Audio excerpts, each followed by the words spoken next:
Se vocês continuarem a ler o verso 25, Jesus vai nos mostrar agora o segundo motivo do porquê que nós não podemos ser ansiosos. Verso 25: por isso vos digo, 2 pontos, não andeis ansiosos pela vossa vida, quanto ao que haveis de comer ou beber, nem pelo vosso corpo, quanto ao que haveis de vestir.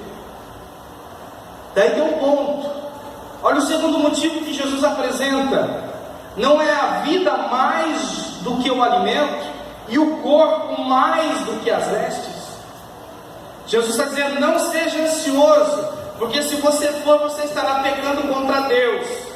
Mas você também não deve ser ansioso, porque toda vez que você é ansioso, você perde o real valor das coisas. Olha o que ele disse no verso 25: não é a vida mais do que o alimento, e o corpo mais do que as vestes? Toda vez que nós estamos vivendo intensa ansiedade, nós perdemos o valor das coisas. Sabe quando que você vai dar valor para o seu filho? Quando ele tiver 18 anos, querendo se alistar no exército e seguir a vida dele. Aí você vai se lembrar que lá atrás, você por ansiedade deixou para trabalhar, para ganhar dinheiro, para comprar coisas que ele nunca usou, nunca precisou. Quando você deixa a ansiedade dominar a sua vida, você perde o valor real das coisas. Você perde o valor que as coisas têm. E nós somos especialistas em dar valor àquilo que não tem valor. O dinheiro tem uma cotação, tem um preço, mas a sua família é algo de valor. O dinheiro tem uma cotação, o ouro tem uma cotação, mas o seu ministério, a sua vocação, a sua história, isso não tem preço. E toda vez que você, dominado pela ansiedade, se entrega a isso, você deixa de dar valor àquilo que realmente tem valor. É por isso que Jesus está dizendo: não seja ansioso, porque ao ser ansioso você peca e você perde o valor das coisas. Quantas coisas, irmãos, que nós damos tanto tempo, tanta energia, mas ao fim de uma vida nós vamos descobrir que nada disso valeu a pena. Nós vamos descobrir que nada disso foi suficiente. Um dos maiores homens da Bíblia Sagrada no Antigo Testamento, Salomão, esse homem que lá em Eclesiastes 2 traz um relato de tudo que ele construiu. Para você ter uma ideia de quem era Salomão no tempo que ele era rei, a prata não era como nada, ficava jogado para a rua. Era um homem que dava muito valor ao ouro, ao marfim. Era um homem que vivia uma vida extremamente apegada àquilo que é material. E lá no final da vida dele, lá em Eclesiastes 12, no capítulo 2, ele faz um relato daquilo que ele tem. No capítulo 12, ele vai mostrar aquilo que tem valor. No final da vida, o que você tem que fazer mesmo é temer a Deus, obedecer os seus mandamentos, porque um dia você vai prestar conta diante de Deus. Um dia você vai estar diante do Criador para prestar contas a Ele. Salomão aprendeu na velhice o que tinha valor. Ele descobriu que o preço do ouro não se comparava ao valor de uma vida na presença de Deus. A ansiedade nos faz perder o valor das coisas. A ansiedade nos faz perder o valor das coisas. Continuando no texto, se vocês olharem para o verso 27 agora, vocês vão entender por que nós não podemos ser ansiosos. Olha o que está escrito no versículo 27. Qual de vós, por ansioso que esteja, pode acrescentar um côvado ao curso da sua vida? Existem algumas traduções que está escrito: pode acrescentar 1 hora ao curso de sua vida. Jesus está falando: vocês não devem ser ansiosos, porque vocês são impotentes, vocês são fracos, vocês são frágeis. Um côvado é a medida linear entre a ponta do cotovelo e a ponta do dedão, aqui do dedo médio. Isso dá mais ou menos 45 centímetros. Jesus está dizendo: por mais ansioso que você seja, quando chegar a sua hora, você não consegue acrescentar nem mesmo 45 centímetros a mais na sua caminhada. Ou traduzindo, você não consegue acrescentar nem mesmo 1 hora à sua existência. Quando alguém sofre alguma parada cardiorrespiratória, os paramédicos, os médicos tentam reanimá-lo com massagem cardíaca, com um desfibrilador, para tentar trazê-lo à vida. Algumas vezes consegue, e nós entendemos que não era a hora. Mas quando não consegue, nós entendemos que o homem não pode acrescentar uma hora sequer ao curso da sua vida. Chegou a hora, o juiz apita, acabou o jogo e não tem mais para onde ir. Nós somos incapazes, e não adianta você querer controlar as coisas, porque você não tem poder de acrescentar 45 centímetros à existência sua, quanto mais a dos outros. É por isso que nós não podemos ser ansiosos, porque é pecado, porque faz com que as coisas percam o seu valor, e porque nós somos impotentes, somos incapazes, somos frágeis. Só que a coisa piora para nós, no verso 32. Por que nós não podemos ser ansiosos? Nós temos que ler no verso 31 primeiro. Portanto, não vos inquieteis dizendo: que comeremos? Engraçado, né? Que para crente a primeira coisa que tem é: que comeremos? Que comeremos? Que beberemos? Ou com que nos vestiremos? 32. Porque os gentios é que procuram todas estas coisas. Isso aqui vai puxar a nossa orelha. Jesus está dizendo que quando alguém está tomado pela ansiedade, essa pessoa não está se comportando como um filho do reino, está se comportando como um gentil. O que é um gentil na Bíblia? Aquela pessoa legal, que dá risada para todo mundo? Não. Gentil vem de gente, povão, pagão, aqueles que não têm a Deus como Pai. Jesus está dizendo: toda vez que vocês estão vivendo essa vida intensa de ansiedade, vocês estão se comportando como se vocês não tivessem um Deus que cuida de vocês. Vocês estão agindo como se o Deus de vocês estivesse dentro de uma capela, como se o Deus de vocês estivesse numa estante, como se o Deus de vocês estivesse sob uma madeira. Vocês não estão agindo como aqueles que servem ao Deus Todo-Poderoso. Jesus está nos mostrando que toda vez que somos tomados pela ansiedade, nós estamos agindo de acordo ou conforme o comportamento daqueles que não temem a Deus. E muito se fala sobre o mundanismo na igreja. E eu concordo que a igreja não pode ser tomada pelo mundo, e nem moldada pelo mundo. Mas nós temos que entender que comportamento mundano na igreja é quando a igreja se comporta como os pagãos que não têm a Deus e vivem numa preocupação intensa e desesperada do que será o amanhã. E se acabasse aqui agora, é todo mundo desanimado, porque a palavra veio nos confrontar nesse momento, mostrando por que nós não devemos ser ansiosos. Esses são os 4 motivos que nós podemos extrair do texto. Lógico que se ficasse aqui, ia todo mundo ficar bem desanimado. Mas o que chama a atenção é que Jesus não apenas mostra por que nós não devemos ser ansiosos, mas Ele mostra também como nós podemos combater a ansiedade. E é aqui que nós temos o remédio. Essa é a nossa fluxetina espiritual, da qual Ele traz para nós os meios de combater a ansiedade. E o primeiro deles está no verso 32. Olha que interessante. Porque os gentios é que procuram todas essas coisas. Ponto e vírgula. Olha o que está escrito: pois vosso padrasto. É isso que está escrito?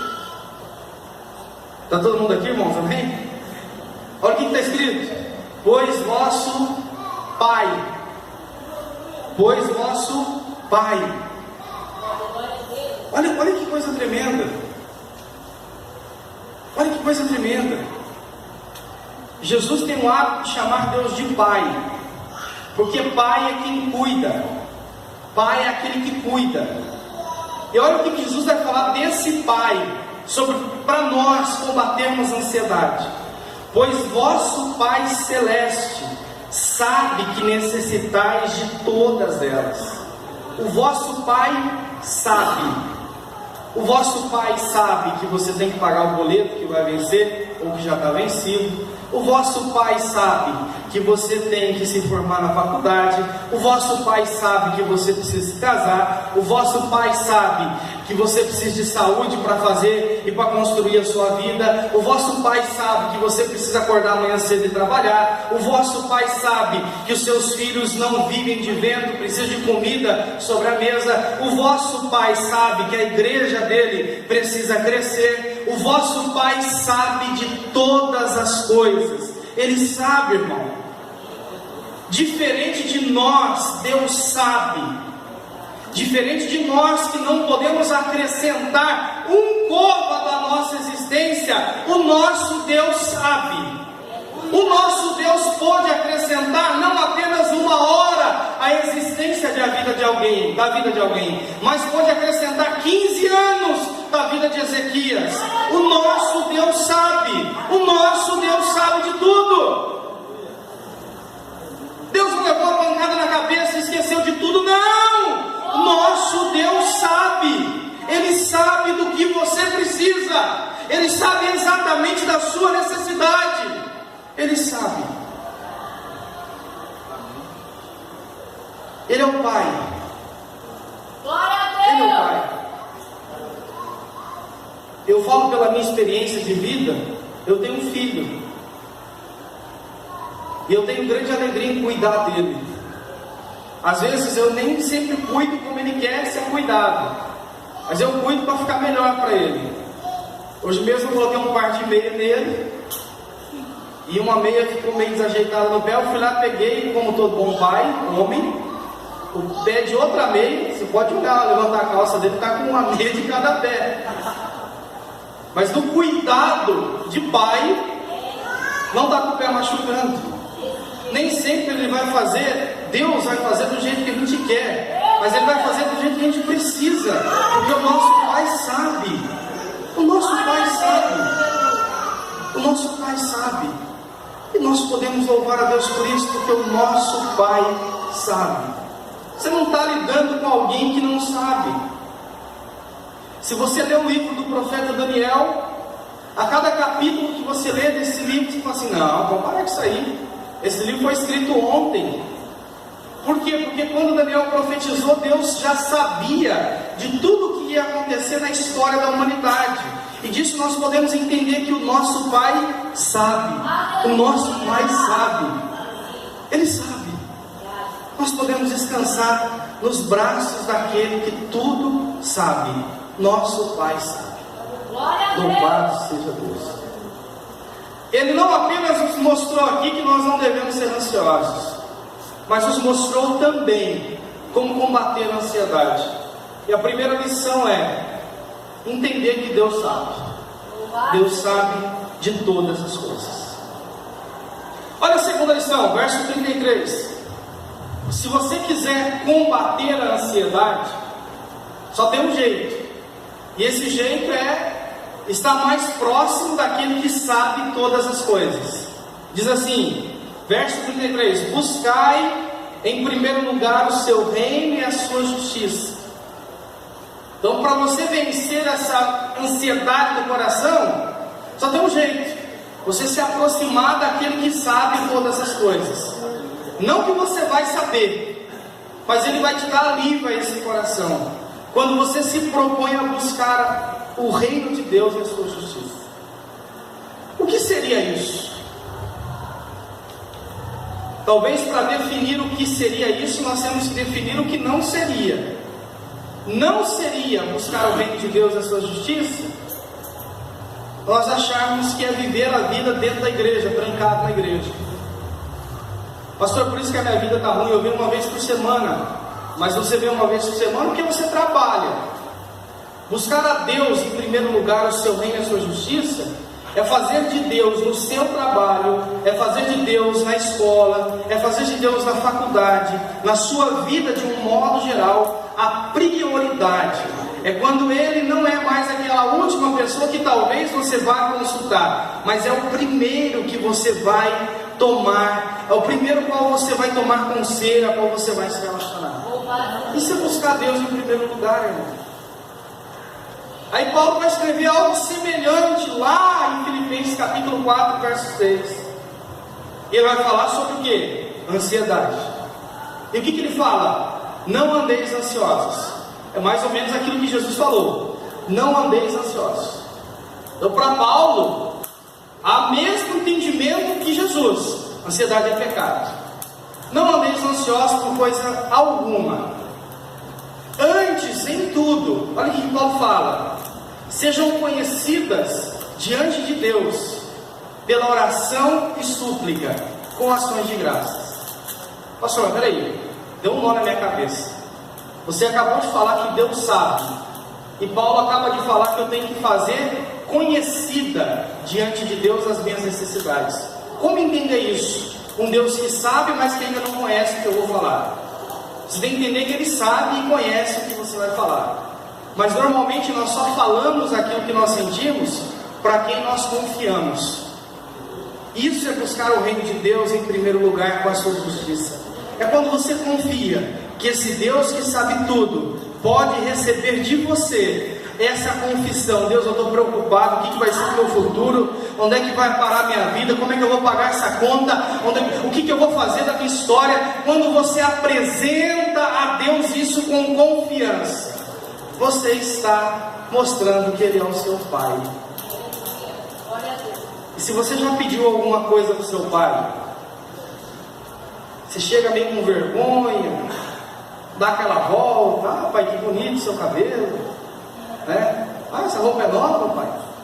Então, pai, queria te pedir um favor. Você dá aquela volta para chegar no Pai. O nosso Deus não precisa disso. Você pode chegar diretamente a Ele, em nome de Jesus, e apresentar a Ele aquilo que você tanto tem como necessidade em seu coração, em fervente oração. Vamos cantar uma missionária.